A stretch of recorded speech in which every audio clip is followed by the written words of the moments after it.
You should. All right. So, in order to do this calculation, we would want to keep track of all of the vector directions over here, right? Our point is up here. But what I'm going to do is save myself some trouble this time around by inspecting this problem and realizing that a little bit of charge over here gives rise to a field that points that way, more or less. And a little bit of charge over here gives rise to a field that points that way. Those two fields are going to cancel out. And I've taken this to be the z direction. So it turns out that the fields in the x and the y directions cancel out completely. All right? So this calculation then becomes that the field points entirely in the z direction. All right? That much we know. So I only need to find the z component. And then I come back over here and I realize, okay, actually I should do an integral over x prime and y prime if I'm going to do this in Cartesian coordinates. Yes, thank you. In Cartesian coordinates. So in Cartesian coordinates, this would look like lambda. I have to have a relationship between my dx prime and my dy prime, so I'm just going to call it dl prime for the moment because I'm going to cheat in a moment. All right. So x and y prime are embedded in there. All right. And then I need the component of the field, so I'll write it like this. It is z minus z prime. That's my position. Minus the, all right. In the k direction. That was my k that I got over there. Over x minus x prime squared plus y minus y prime squared plus z minus z prime squared to the 3/2. Okay? And now I could look at this and I could say, oh, well, x is 0, y is 0, z is what I'm going to measure, but z prime where the charge is 0. And that looks like that. Remember, I'm integrating only over primed coordinates over here, right? So I've got x prime squared plus y prime squared in here. And I could realize that because my sample, my charge is a circle, that x prime squared plus y prime squared is r squared. So I could just put r squared in here. Now I have to deal with this. I'm integrating over the position. All right? And I can realize that my charge is actually just going around in this circle here.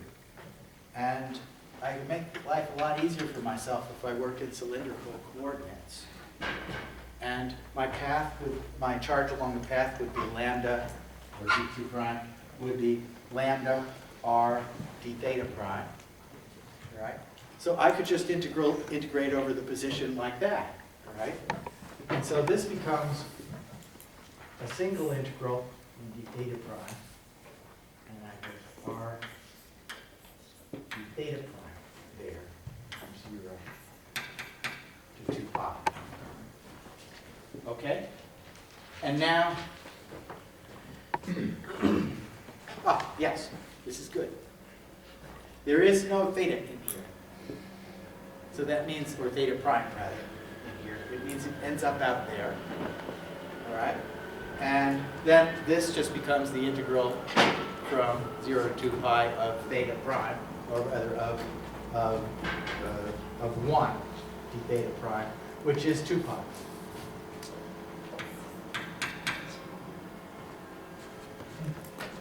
Okay? Now, why did I bother to do this one? It's pretty easy. It was to show you that by observing the symmetry, I wasn't looking for an answer, Eli. By observing some symmetries as we were going along, we could cancel a lot of the work out, all right? And that by shifting into a different coordinate system, right at the last moment when I realized, I could have done it earlier, but I realized that x prime squared plus y prime squared was going to be a constant, and that my charge was distributed along the circle, that I could do the integral more easily in that way, right? But main reason that I did this, I'll come back to it, was that for homework, you have this problem. You're going to come, and this homework is due on Thursday, right? You want to measure the electric field. You want to calculate the electric field at a point outside of a shell of charge. And I'm not going to allow you to cheat by using the trick that I'm going to show you next, right? I'm going to actually make you, I want you to show that the sum of all of those rings of charge, right? So if I have a shell of charge that's uniformly distributed around the shell, that when I calculate the field out here, the field out there is the total charge divided by the distance from the center of the charge squared. I want you to show that, not using Gauss's law. Brian did it already. What? Okay. Brian did it already. I was listening to him complain about it last night. Yes. Okay. Sorry, Brian. Any questions? All right. So in the notes, I actually have 3 other examples of explicitly going through and doing the calculation using the primed coordinates and the regular coordinates and integrating. And I think I did a sheet of charge, square sheet of charge, and a couple of others. So I've just put those in the notes so that you can look them up. Yes, Eli. Why do you have dE cosine theta in here in the diagram? Is that an extra factor we should take into account? Oh, that that actually is taken into account here. Because if you think about this, this is this distance squared times c over r squared plus z squared. That's it, to the 1/2. Did I do something? Oh, that's that. Sorry. That's the distance squared. And this is the component along the z-axis. So you could have solved this by finding the component of the electric field along the z-axis from a charge at a point, and that would include a cosine theta, and you take the right theta. Okay? And that's the way that you would do it in Physics 2. Okay. Right? And that particular drawing was taken from Physics 2. But I took you through this, again, it took you a long way, in order to get you accustomed so that you would be able to do a problem like this. Okay? All right. So now for some tricks. So that's one way to find the electric field from the distribution of charge. And that way always works.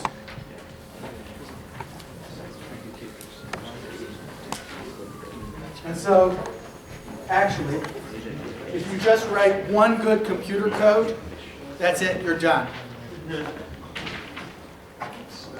May we? No. And that's because, actually, generally, when you write a computer code, what happens is that in the end, it just pops out a number for you. It doesn't pop out a symbolic form. Well, actually, nowadays, you could be a little bit better about it, and you've got to be a good programmer. Then you could write a program that would generate and simplify and do things in symbolic form. But still, maybe I don't think it's going to change in the next 5 to 10 years. You're going to be expected to come out with the simplest symbolic form. for the solution rather than just a number or something that, if you stick some of these things into Maple, it just says, it's a sigmoid function. And then you look up what the sigmoid function is, and it's actually the sum of all the terms that you just put in. Right. So, no, you actually do need to do this in closed form and understand what's going on. But numerically, you could get the answer no matter what. So I've got some examples in here that I'm going to skip. I actually do have an example in my notes in which I deliberately start to solve a problem, the spherical, actually it was a uniform sphere of charge, using Cartesian coordinates for a spherical distribution. And I demonstrate that by writing it in Cartesian coordinates, you get, you could be going along just fine using this computational approach. And then you get to a point and you look at it and you say, there's no way I'm going to even look at that integral up. And you know it's got to be easy because the answer in the end is an easy answer, right? But you just look at it and you say, no. Right? So I did that deliberately up to the point where it looks horrible. And at that point, you stop and you look at it and you say, that looks bad. Maybe there's another way. You go back to scratch and you say, let me try spherical. And that's still messy, by the way. But you have to find the field outside of a uniform distribution of charge with spherical coordinates. The work is messy in order to do it if you're not using Gauss's law. Yeah? Do you want us to go back from scratch when you want us to do these kind of things, or can we do a change of variable with the Jacobian straight inside the... Oh, I would be very impressed if you could do the change of variable right in the middle of the calculation using the Jacobian. Is it gross? No. I would just screw it up. And I would be impressed if you could do it and not screw it up. I'll try. Right? Yeah, sure. But I will warn you, don't, when solving the problem that I just put up there, that you sort of write it all down and you have a horrible mess, and then you write, and the integral is q over r squared. It shouldn't be, then a miracle occurs. It shouldn't be. Miracle. We should be able to figure out how you got it. Okay, so let me show you some tricks now for calculating the field. Tricks are for kids. And for that, I'm just going to do a little bit of math, and this is math that you already learned from Professor Kapula, for many of you. Okay? So let's figure that I have a vector field. I won't even call it E. I'll call it Q, just to mess with it. All right? I've got some field which has some direction, and it has magnitude. And then what I want to do, what I'm going to do, is calculate the net flux of that field through some volume. By the way, Brian is here. Hi, everyone. But we might as well just continue. I think we got successful video. We'll continue, and then we'll try to make the video available to all of you if you want it. Yeah. We expect to post it.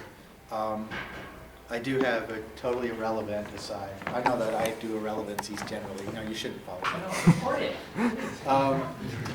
that. And actually, for those of you who haven't had me before, when I'm talking about totally irrelevant things, I try to stand off to the side of the classroom, right? Usually in a space like this. I seem to remember it might even have been this class that marked out my space for me. With duct tape. Yeah, or some of the members of this class. So anyway, this is where I am when I'm totally irrelevant. And media operations is actually recording officially my other, I'm lecturing physics too. And they're recording it to put it up for students who have learning disabilities, just to be available.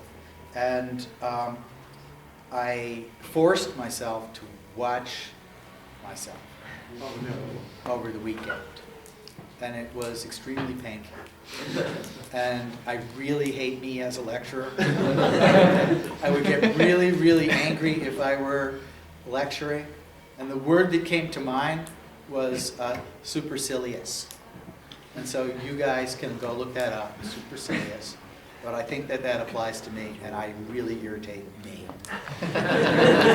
So I will not be checking these. I will not be. If you want to, I can do the editing. Yeah, somebody else has to do whatever. Okay. Just So give me the back- USB cord and I'll do it. Yes. So what we want to do, because we're going to come up with a vector trick in a little bit, all right? a set Also, of 4 tricks, minutes left on this one. is to consider we've got a field. So the electric field, for example, is there in the space. The field exists. And I want to know what the flux through a, I didn't intend it to sound like that, through a volume, a little elemental volume. So I've got a cubical volume, and do I have to tell you what the joke was? No. I was the only one laughing at it, so. Okay. And I want to know what the difference in flux of the electric field between the two, actually throughout the entire volume here. So what I'm going to do to start off with is pick two surfaces. Let's say this one and this one. Let's say that this is the y direction, just because. And so what I want to know is what's the difference in flow of the field through the two sides of this cube, which would give me the difference in flux in the y direction. Then I could, by the same technique, do the x direction and the z direction and find the total flux that flows through the cube. Right? I'm not assuming that this field here is independent of position. It's actually a function of position. So these are not field lines that I'm drawing here. This is just the direction that the vector points. And the vector could be a different strength here than it is there. Okay? So, if I want to find the flux through this, then what I would do is find the normal to each of these surfaces. So in this case, the normal just points in the y direction. So I'll just write it as j hat and minus j hat. The normal for a volume always points out of the volume. I assume that you remember this from regular physics 2, from physics 2. The normal always points out of the volume. All right? So let's call this surface 1 and surface 2. Then the flux through surface 1 is my vector q dotted into the normal to surface 1, which is minus j in this case, dx dz. That's the flux in the y direction, well, the flux through those two surfaces that sit in two planes of y, right? The flux through the second surface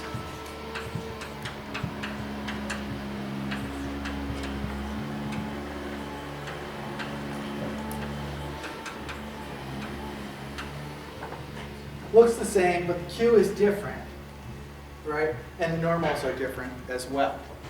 And so the total flux through that surface is going to be the sum of those two. Q at position 1 at y1 dot, let's call it, no, I'll just write it out, minus j dx dz plus q at position 2 dot j dx dz. This is the difference between the two then. So I just end up with q1 in the y direction, component in the y direction, q2 minus q1 y, dx, dz. Okay? But I can think of the values of q at these two surfaces if q is a continuous function and I make the two surfaces close enough to one another. Then I can rewrite the values of q at those positions as being related to the derivative of q. I can write an expansion. Let's see, have I written it out carefully here? Yeah, okay. This is the difference between my two, the q at my two positions, right? And I can do this.